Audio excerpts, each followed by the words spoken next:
L'hôtel Jourdain s'éveillait ce matin-là dans une atmosphère trompeusement paisible, comme si les murs eux-mêmes tentaient de masquer les failles qui s'y creusaient lentement. Anaïs avançait dans le hall avec cette démarche tendue qu'elle connaissait trop bien, celle des jours où la responsabilité pèse plus lourd que la fatigue, où chaque décision semble susceptible de tout faire basculer. Elle savait qu'elle jouait gros, sans encore mesurer à quel point le piège était déjà refermé autour d'elle. Depuis la veille, une idée la hantait sans relâche, elle s'était peut-être précipitée trop vite. Abandonner son poste de direction, revenir à l'essentiel, se recentrer sur la cuisine et sur l'image de l'hôtel. Sur le papier, cela avait l'allure d'un choix courageux. Dans la réalité, c'était une prise de risque vertigineuse. Elle s'en rendait compte maintenant, en observant les équipes s'agiter autour d'elle, en sentant cette pression sourde qui ne la quittait plus. Clotilde, elle, gardait un calme presque déconcertant. Lorsqu'Anaïs s'était excusée, la veille, pour ses hésitations et ses doutes, Clotilde n'avait pas cherché à la rassurer avec de simples mots. Elle avait parlé de courage, mais aussi de danger. Redorer le blason de l'hôtel Jourdain n'était pas une mission anodine, c'était un pari sur l'avenir, une tentative de renaissance qui pouvait aussi bien échouer dans un fracas brutal. Pourtant, Clotilde se voulait confiante. Peut-être trop. Elle croyait sincèrement que tout allait s'arranger, que l'événement à venir serait l'occasion idéale de prouver leur valeur. Anaïs aurait voulu partager cet optimisme, mais quelque chose résistait en elle. Une intuition diffuse, un malaise qu'elle n'arrivait pas à formuler. Elle se raccrochait à l'idée que le dîner annuel de la Fondation Storek serait une vitrine exceptionnelle, un tremplin capable de tout changer. Encore fallait-il être à la hauteur. Dans les cuisines, l'effervescence montait déjà. Les élèves du master, convoqués par Anaïs et Stanislas, devaient proposer un menu digne d'un palace. L'annonce avait suscité autant d'excitation que de crispation. Tom et Julia s'étaient immédiatement portés volontaires, chacun persuadé d'avoir une vision capable de séduire un jury exigeant. Mais derrière cette assurance affichée, Anaïs percevait les failles. Trop d'idées, pas assez de cohérence, et surtout cette tendance à vouloir impressionner sans penser à la faisabilité réelle. Pendant ce temps, à l'Institut, une autre dynamique se mettait en place. Matteo, conscient de ses limites, cherchait conseil. Son millefeuille, pourtant techniquement solide, manquait encore de cette précision qui fait la différence. Il avait observé Ismaël recevoir des conseils avisés, et le nom d'Hector Jourdain s'était imposé à lui presque naturellement. Hector, avec son expérience et son regard affûté, inspirait un respect mêlé d'appréhension. Lorsqu'il lui demanda de l'aide, Hector avoua son malaise. Interférer avec le travail d'un professeur n'était pas dans ses habitudes. Mais Matteo, sincère et humble, accepta de partager ses conseils avec son enseignant. Un geste simple, mais révélateur de l'influence silencieuse d'Hector. Cette influence, Claire ne tarda pas à la remarquer. Lors de la dégustation des plats de pigeonneaux préparés par Gaspard, Matteo et Ismaël, elle sentit une cohérence nouvelle, une maîtrise qui dépassait les progrès habituels. Aucun miracle, certes, mais une progression tangible. Pour Claire, c'était une preuve. La cuisine ne s'improvise pas, elle se transmet. Et Hector possédait manifestement cette fibre pédagogique rare, cette capacité à guider sans écraser. Clotilde, attentive, écouta Ismaël évoquer la possibilité qu'Hector soit intéressé par un poste de professeur. Il parlait d'un quiproquo, mais aussi d'un apaisement. Selon lui, Hector avait pardonné. Clotilde devait arrêter de marcher sur des œufs. Ces mots résonnèrent longtemps en elle, comme une invitation à franchir un pas décisif. À l'autre bout de l'institut, l'ambiance était tout autre. Fleur, enfermée dans ses pensées, luttait contre un stress qu'elle n'arrivait plus à dissimuler. Devant Joséphine, elle avouait son malaise avec une franchise désarmante. Décolorer son duvet, s'épiler les jambes. Ces gestes anodins prenaient pour elle une dimension presque dramatique. Ce n'était pas une question d'apparence, mais de vulnérabilité. Elle se préparait à quelque chose qui la dépassait, à une intimité qu'elle n'avait jamais vraiment connue. Être naturelle avec Lionel lui semblait soudain impossible. Elle confia à Joe une vérité qu'elle gardait enfouie depuis longtemps, elle n'avait jamais fait l'amour dans une relation sérieuse. L'idée de se mettre à nu, au sens propre comme au figuré, la terrifiait. Elle aurait voulu une carapace, une protection contre ce qu'elle ressentait comme un danger émotionnel. Cette fragilité contrastait violemment avec l'image qu'elle donnait habituellement, et la laissait désemparée. Pendant que Fleur luttait avec ses peurs, Billy prenait une décision lourde de conséquences. Elle avait choisi de ne pas participer à la sélection du master. Non par manque de talent, mais par lucidité. Gérer un projet d'une telle ampleur lui semblait au-dessus de ses forces. Ferdinand, convaincu qu'elle passait à côté d'une occasion unique, tentait de la raisonner. Il évoquait aussi Valdine, ce nom qui revenait comme une ombre persistante. S'engager dans un nouveau défi permettrait peut-être à Billy de penser à autre chose. Mais Billy savait que ce n'était pas si simple. À Ferdinand, elle confia le deal risqué d'Anaïs, ce contrat qui pouvait lui coûter son poste. Une confidence lourde de sens, qui révélait à quel point les destins de Billy et d'Anaïs étaient désormais liés. Elle se sentait responsable, sans savoir comment l'assumer. Le temps pressait, et la réalité s'imposait avec brutalité. Anaïs et Stanislas, après avoir goûté les propositions des élèves, durent se rendre à l'évidence, c'était un désastre. Des idées bancales, des concepts irréalisables, des menus trop complexes ou mal pensés. Rien qui puisse être présenté au président de la Fondation Storek. La panique s'empara d'Anaïs. Le rendez-vous approchait, et elle n'avait rien à offrir. C'est alors que Ferdinand, témoin involontaire de leur discussion, intervint. Il évoqua le concept de Billy, le « jardin immersif ». Une idée audacieuse, poétique, encore imparfaite mais porteuse d'une vision forte. Billy, d'abord réticente, souligna que le projet n'était pas abouti. Elle craignait de livrer quelque chose d'incomplet, de fragile. Mais face à l'urgence et au regard suppliant d'Anaïs, elle finit par accepter. Le soulagement fut immédiat, presque euphorique. Anaïs avait enfin quelque chose à présenter. Dans cet enchaînement de décisions précipitées, personne ne prit le temps de s'arrêter, de réfléchir aux conséquences à long terme. Tout semblait justifié par l'urgence, par la nécessité de sauver la situation. Et c'est précisément là que le piège commençait à se refermer. Pendant ce temps, Clotilde prenait son courage à deux mains. Elle se rendit à l'hôtel Jourdain pour parler à Hector. La question qu'elle posa était simple, presque directe. Accepterait-il un poste de professeur à l'Institut ? Elle évoqua son instinct, sa précision, ses qualités qui pourraient devenir des atouts précieux pour les élèves. Hector, surpris mais touché, posa ses conditions. Il acceptait, sans garantie de prolonger l'aventure. Un nouveau départ, oui, mais sans promesse aveugle. Clotilde sentit un mélange de soulagement et d'appréhension. Rien n'était jamais simple avec Hector, mais elle savait qu'elle venait de franchir un pas important. À l'opposé de ses enjeux professionnels, la scène qui se jouait chez Lionel prenait une tournure presque absurde. Fleur, décidée à affronter ses peurs, débarqua chez lui vêtue d'un trench coat, ne portant en dessous que des sous-vêtements. Un geste à la fois audacieux et désespéré, comme si elle cherchait à se prouver quelque chose à elle-même avant tout. Ils s'embrassèrent, portés par une tension longtemps contenue. C'est à cet instant précis qu'Inès entra. Son regard, son exclamation brutale, « Je vomis », figèrent la scène dans une gêne absolue. Le malaise était total, presque irréversible. Fleur sentit le sol se dérober sous ses pieds. Ce moment qu'elle avait tant redouté, tant idéalisé, se transformait en humiliation crue. Et pourtant, ce n'était encore qu'un prélude. Car au même moment, ailleurs, se jouait la scène décisive de la journée. Le président de la Fondation Storek découvrait le projet de Billy. Contre toute attente, il fut immédiatement séduit. Il parla d'un concept original, ambitieux, d'une grande poésie. Jeanne, enthousiaste, proposa d'envoyer des idées de décoration pour enrichir l'expérience. L'atmosphère se détendit, presque euphorique. Le contrat du dîner annuel fut présenté à Jeanne et Anaïs. Elles signèrent, portées par l'adrénaline, sans lire les détails. Ce geste, anodin en apparence, scella leur destin. Quelques instants plus tard, la réalité leur revint en pleine figure. Un membre du jury fit son entrée. Son nom suffit à glacer l'air, Valdine. Le chef Valdine. Pour Anaïs, le choc fut immédiat, presque violent. Elle resta figée, incapable de masquer sa stupeur. Tout ce qu'elle avait tenté d'oublier, tout ce qu'elle avait enfoui, refaisait surface d'un coup. À cet instant précis, elle comprit que ce contrat, cette signature irréfléchie, venait de la placer au cœur d'un piège dont elle ne maîtrisait plus rien. Et il était déjà trop tard pour reculer.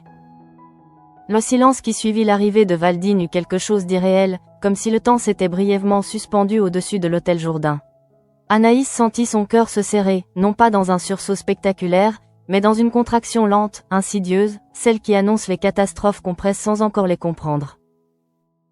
Autour d'elle, les sourires figés tentaient de préserver les apparences, mais son regard, lui, ne parvenait plus à se détourner de cette présence qu'elle espérait ne jamais recroiser. Valdine avançait avec l'assurance de ceux qui savent exactement l'effet qu'ils produisent. Il n'avait rien perdu de cette posture qui imposait le respect, mêlé à une froideur calculée. Son retour n'était pas seulement symbolique, il incarnait un passé qu'Anaïs avait cru enterré, une période marquée par la pression, la peur de l'échec et cette sensation constante d'être observée, jugée, évaluée au-delà du raisonnable. Le revoir dans ce contexte précis, en tant que membre du jury, prenait une dimension presque cruelle. Jeanne, absorbée par l'euphorie du moment, n'avait pas immédiatement perçu le choc qui traversait Anaïs.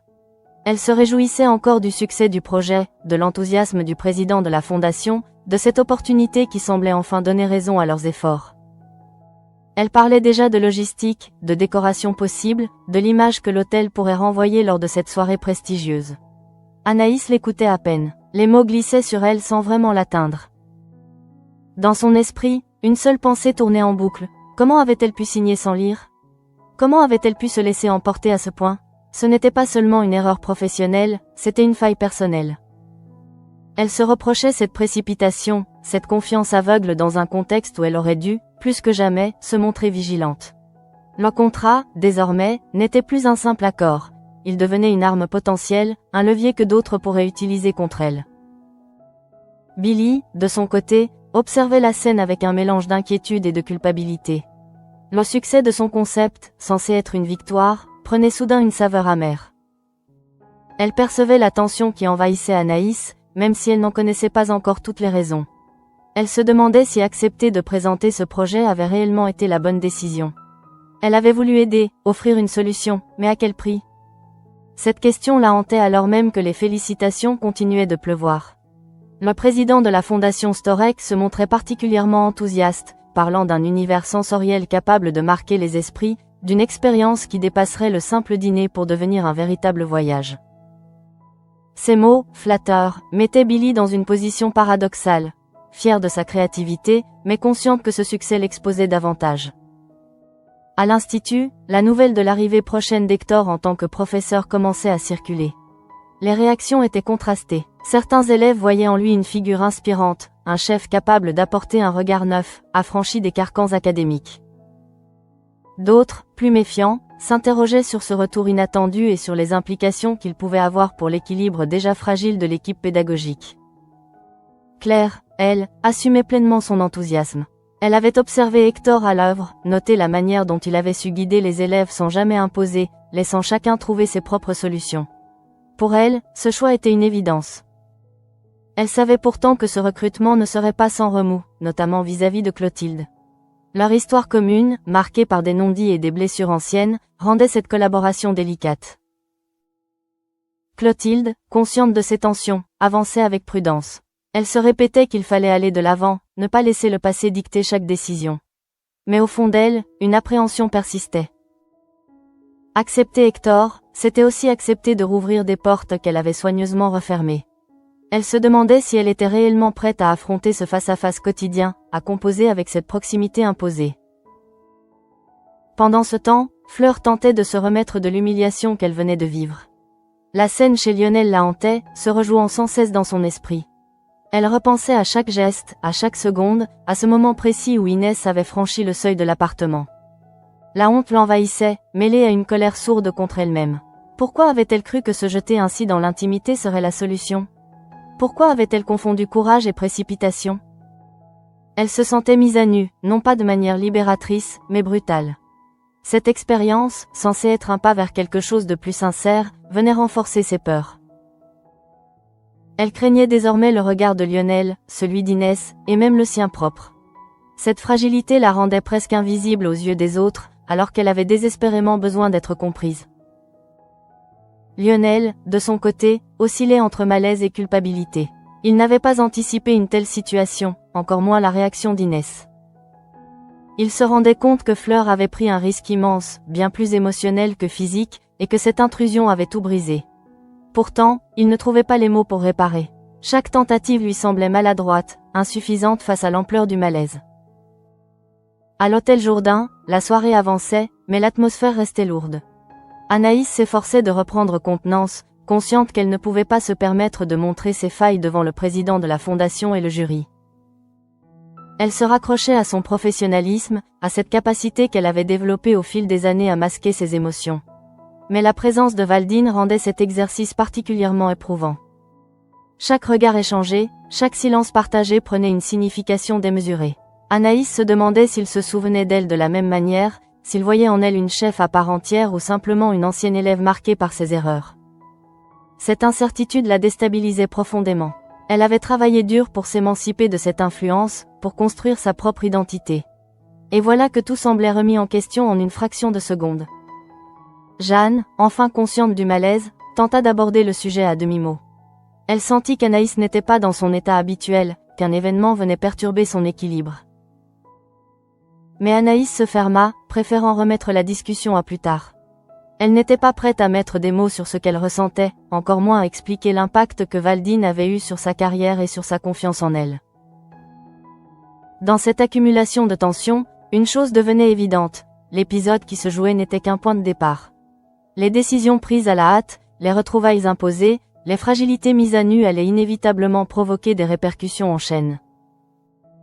Et au centre de cette tempête annoncée, Anaïs sentait déjà que sa position, son avenir et peut-être même sa passion pour la cuisine allaient être mis à rude épreuve. Sans le savoir encore, chacun avançait vers un point de rupture. Et ce qui avait commencé comme une opportunité prestigieuse prenait peu à peu l'allure d'un engrenage implacable, prêt à broyer ceux qui s'y étaient aventurés sans méfiance. La nuit qui suivit la signature du contrat fut tout sauf réparatrice. Anaïs dormit par fragments, hantée par des images qui se superposaient sans ordre précis.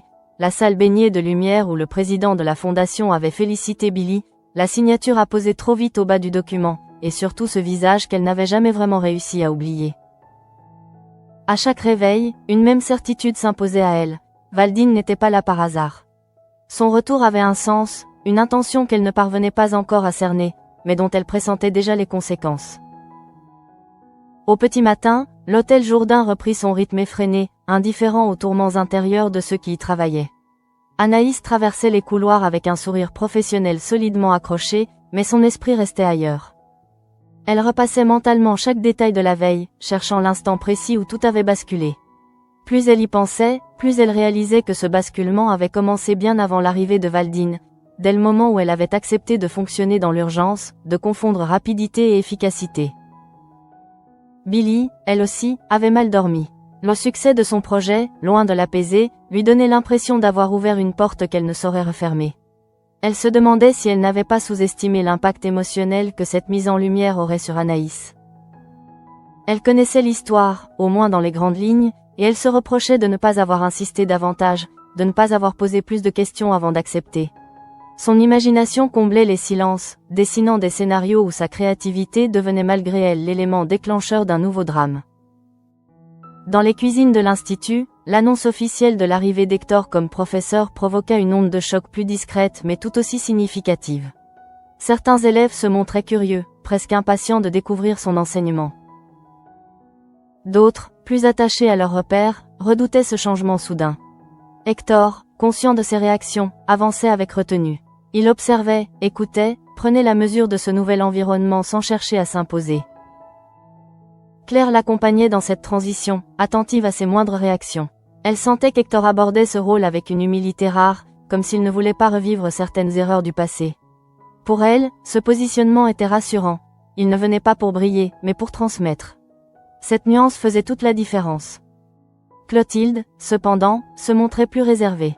Elle observait de loin cette nouvelle dynamique, partagée entre la satisfaction d'avoir convaincu Hector et la crainte de voir ressurgir des tensions qu'elle avait tant cherché à apaiser.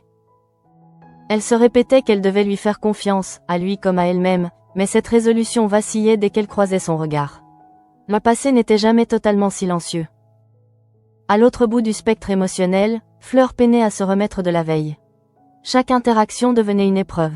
Elle évitait Lionel, craignant autant son regard que sa compassion.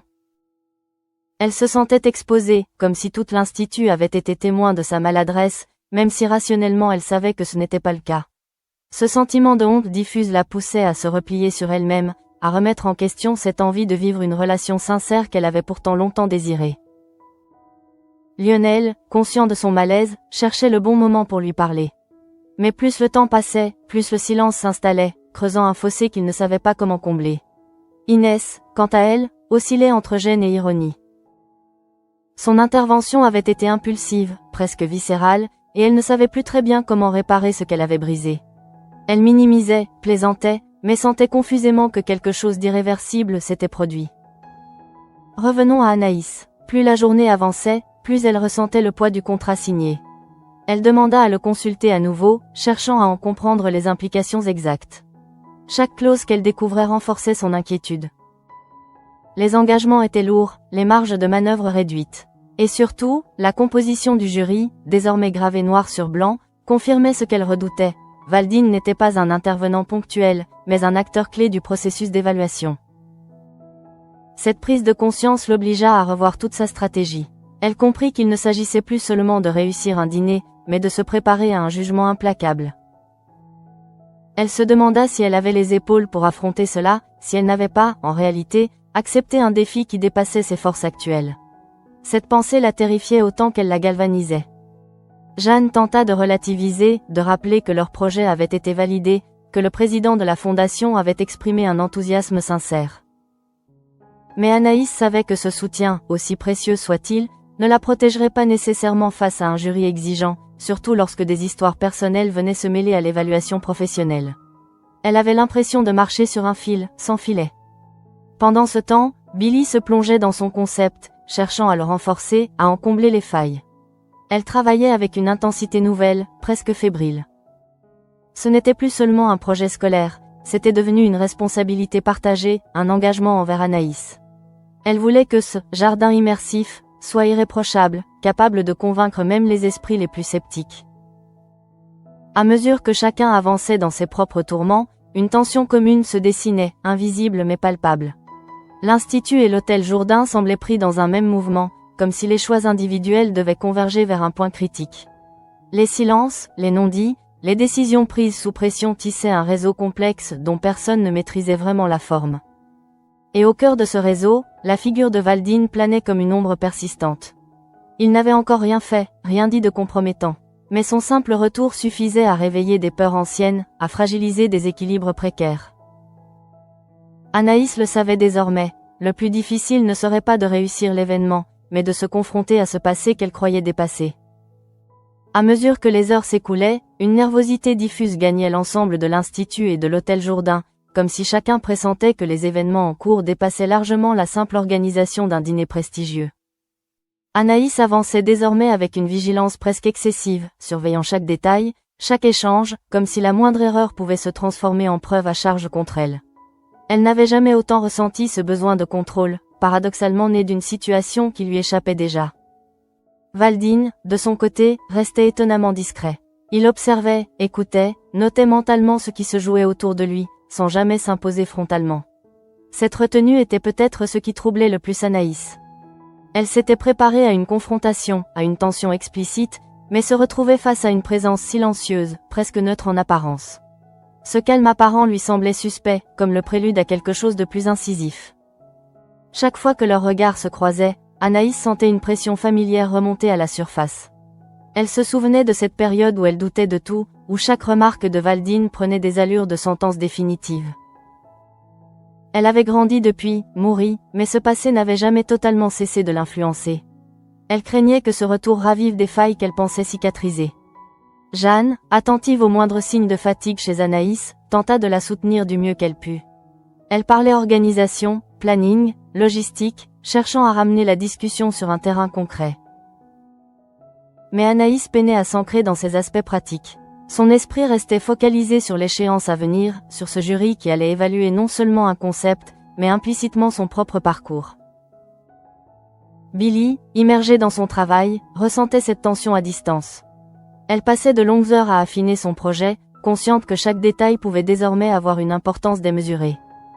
Elle réfléchissait au parcours sensoriel, aux textures, aux couleurs, à la manière dont la cuisine et la nature pourraient dialoguer pour créer une expérience cohérente. Plus elle avançait, plus elle mesurait l'ampleur de la responsabilité qu'elle avait acceptée. Elle repensait souvent à sa discussion avec Ferdinand, à cette confidence sur le risque que prenait Anaïs. Ce souvenir la poussait à redoubler d'efforts. Elle ne voulait pas être celle par qui tout s'effondrerait. Cette pression, nouvelle pour elle, la faisait grandir autant qu'elle l'épuisait. Pendant ce temps, Hector commençait doucement à trouver sa place au sein de l'Institut. Son approche, basée sur l'observation et l'écoute, surprenait certains élèves habitués à un cadre plus directif. Il ne donnait pas de solution toute faite, mais posait des questions, invitait à la réflexion. Cette méthode déstabilisait autant qu'elle stimulait. Matteo, notamment, semblait particulièrement réceptif à cette pédagogie, y trouvant un écho à ses propres interrogations. Claire observait ses premiers pas avec satisfaction. Elle voyait dans cette dynamique une promesse de renouveau, une manière de redonner du sens à l'apprentissage. Mais elle savait aussi que cette évolution ne se ferait pas sans résistance. Les changements, même positifs, réveillent toujours des craintes, surtout lorsqu'ils touchent à des équilibres déjà fragiles. Clotilde, de son côté, restait en retrait. Elle suivait les progrès d'Hector à distance, attentive mais prudente. Chaque interaction entre eux était mesurée, presque protocolaire. Elle se demandait si cette distance était une protection ou un obstacle. Elle avait voulu ce recrutement, convaincue de son bien fondé, mais elle réalisait maintenant que cette décision l'obligeait à affronter des émotions qu'elle n'avait pas anticipées. Dans ce climat tendu, Fleur continuait de lutter avec ses propres démons.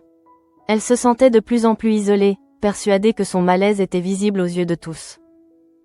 Elle évitait les lieux où elle risquait de croiser Lionel ou Inès, préférant se réfugier dans des tâches mécaniques qui ne lui demandaient pas d'affronter ses émotions. Cette fuite, pourtant, ne faisait qu'accentuer son sentiment de déconnexion. Lionel, conscient de cette distance, commençait à douter. Il se demandait s'il n'avait pas sous-estimé la fragilité de Fleur, s'il n'avait pas, par son silence, contribué à renforcer son sentiment de honte. Il cherchait une occasion de parler, de s'expliquer, mais chaque tentative avortait, étouffée par la gêne persistante. À l'hôtel Jourdain, Anaïs finit par s'isoler quelques instants, cherchant à reprendre son souffle. Elle relut encore une fois le contrat, cherchant une faille, un détail qui lui aurait échappé. Plus elle avançait dans sa lecture, plus elle réalisait que la marge de manœuvre était infime. Les clauses laissaient peu de place à l'improvisation, imposant un cadre strict qui ne pardonnerait aucun écart. Cette rigidité lui donnait l'impression d'être piégée dans un rôle qu'elle n'avait pas entièrement choisi. Elle se demanda si ce dîner, censé redorer l'image de l'hôtel, ne risquait pas au contraire de devenir le théâtre d'un échec retentissant. Cette pensée la paralysait autant qu'elle la poussait à se dépasser. Dans ce jeu d'équilibres instables, chacun avançait avec ses propres peurs, ses propres espoirs. Et si rien n'avait encore éclaté, tout indiquait que la tension accumulée finirait par trouver un point de rupture. Anaïs le sentait plus que jamais, ce qui se préparait dépassait largement la simple réussite d'un événement. C'était une épreuve, presque une mise à l'épreuve de son identité même de chef et de femme. À force de vouloir tout anticiper, Anaïs avait l'impression de s'enliser davantage. Plus elle cherchait à maîtriser chaque paramètre du dîner à venir, plus la situation lui échappait. Cette contradiction la mettait à rude épreuve. Elle oscillait entre une détermination farouche et une fatigue morale profonde, celle qui naît lorsqu'on comprend qu'aucun effort ne pourra effacer certaines menaces. Le nom de Valdine revenait sans cesse, comme un refrain obsédant, rappelant que l'épreuve n'était pas uniquement technique, mais aussi émotionnelle. Dans les cuisines, l'atmosphère devenait électrique. Les équipes ressentaient la tension d'Anaïs, même lorsqu'elle tentait de la dissimuler. Les consignes se faisaient plus précises, parfois plus sèches. Elle se surprenait à corriger des détails insignifiants, comme si la perfection des gestes pouvait compenser l'angoisse qui la rongeait. Certains comprenaient cette exigence accrue, d'autres la vivaient comme une pression supplémentaire.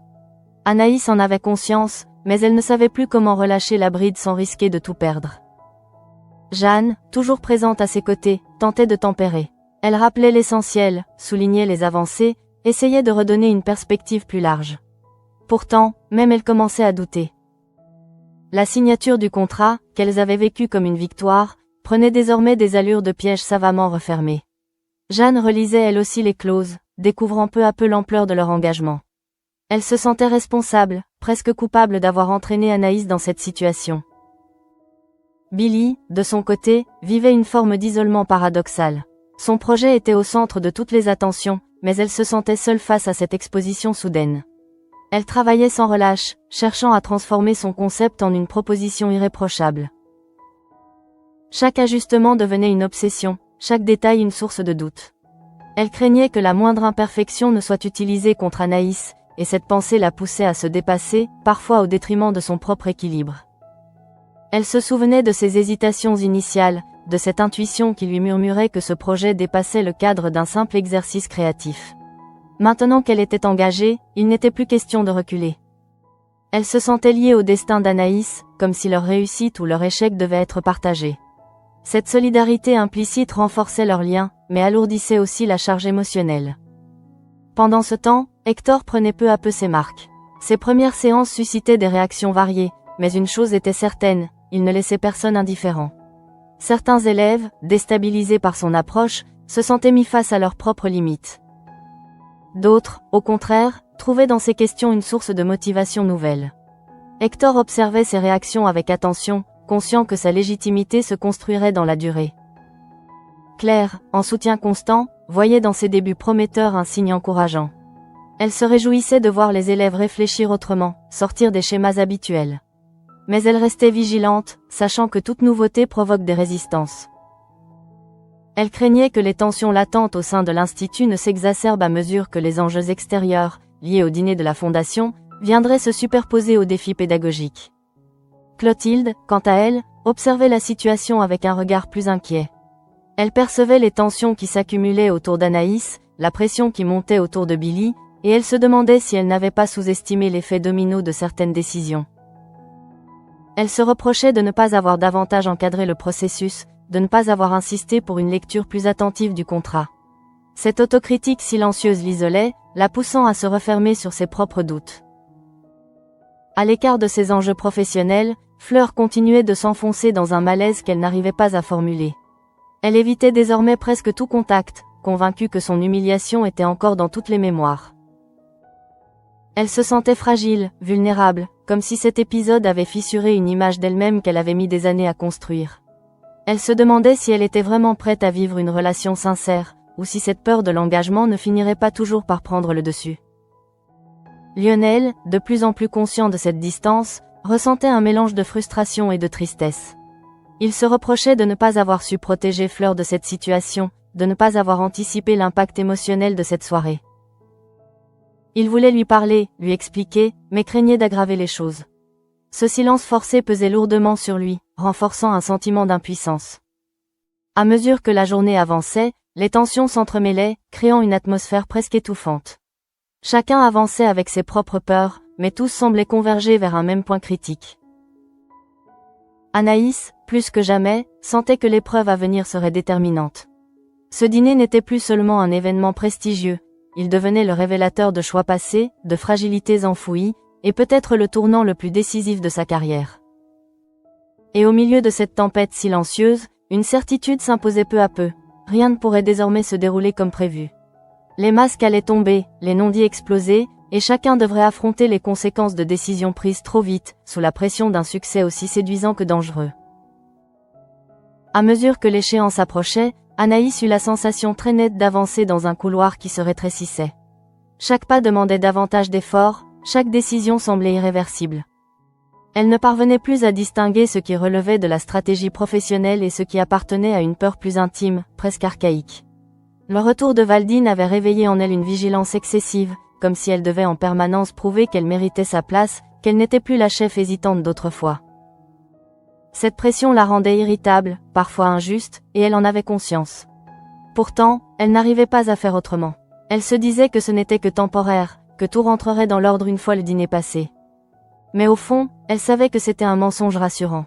Même si l'événement était un succès, la présence de Valdine continuerait de planer, rappelant que certaines blessures ne disparaissent jamais vraiment. Valdine, justement, semblait se mouvoir avec une aisance troublante.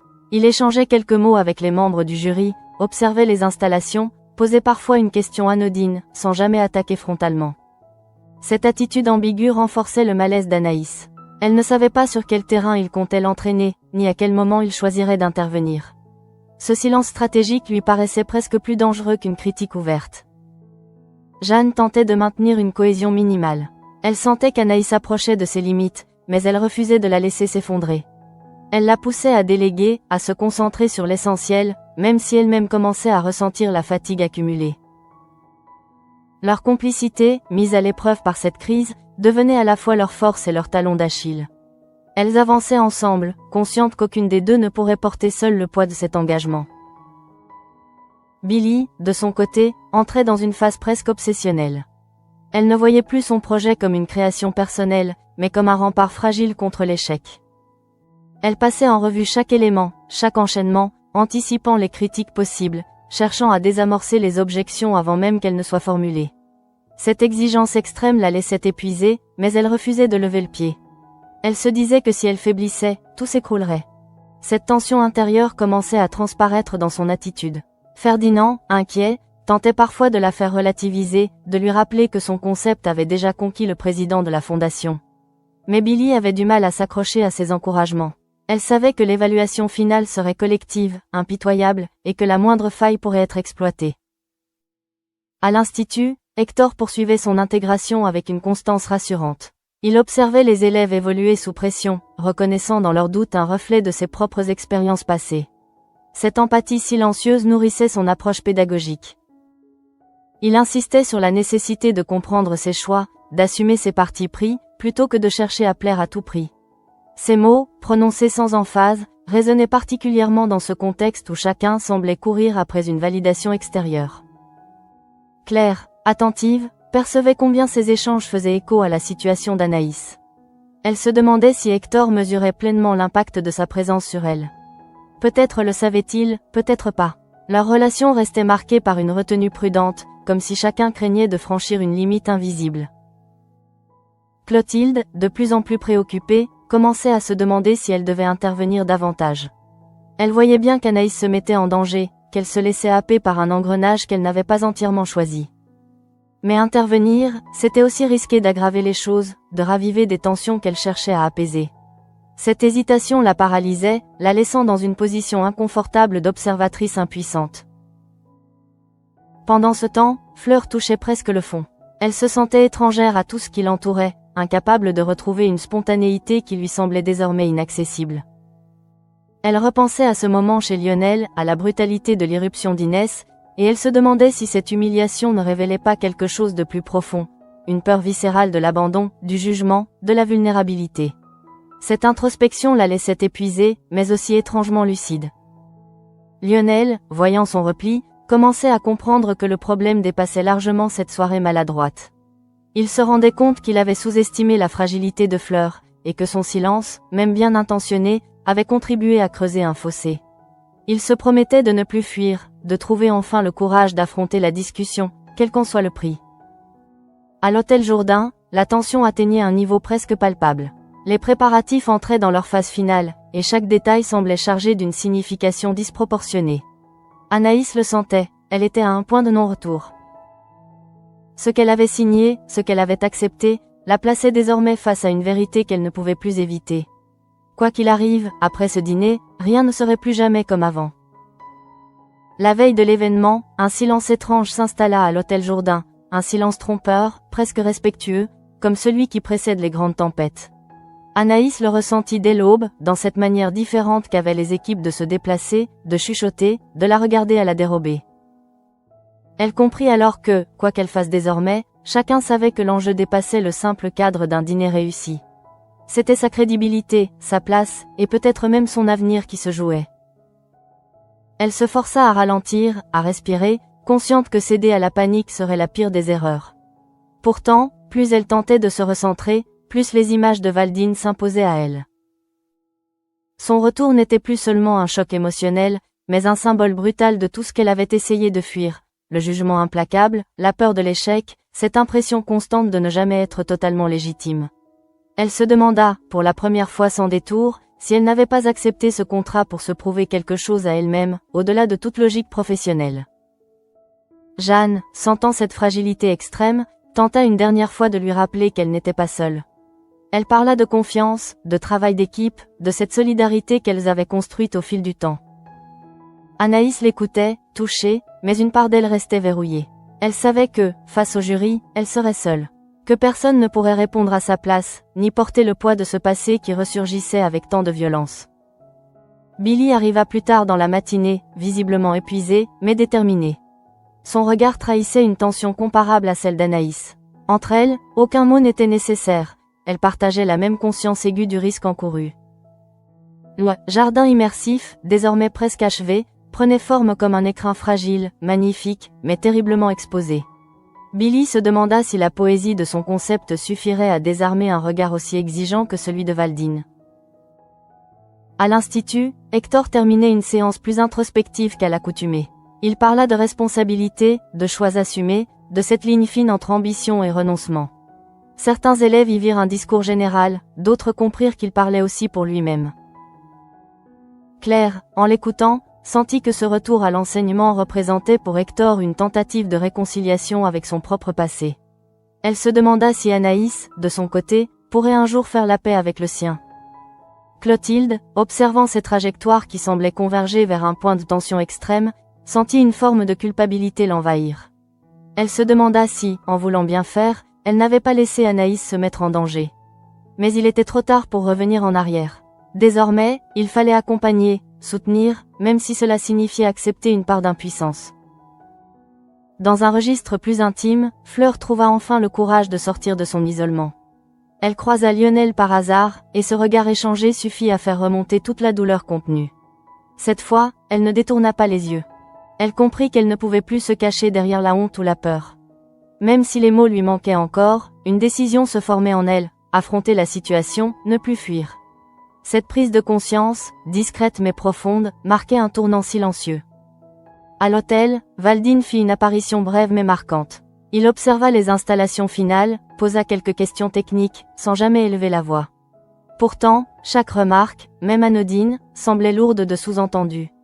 Anaïs, tendue, analysait chacun de ses mots, cherchant à anticiper une attaque qui ne venait pas. Cette attente permanente l'épuisait plus que n'importe quelle confrontation directe. Et puis, à mesure que la journée touchait à sa fin, une évidence s'imposa à elle. Le piège n'était pas seulement le contrat, ni même le jury. Le véritable piège résidait dans cette peur qu'elle laissait dicter ses choix, dans cette voix intérieure qui lui murmurait qu'elle allait échouer.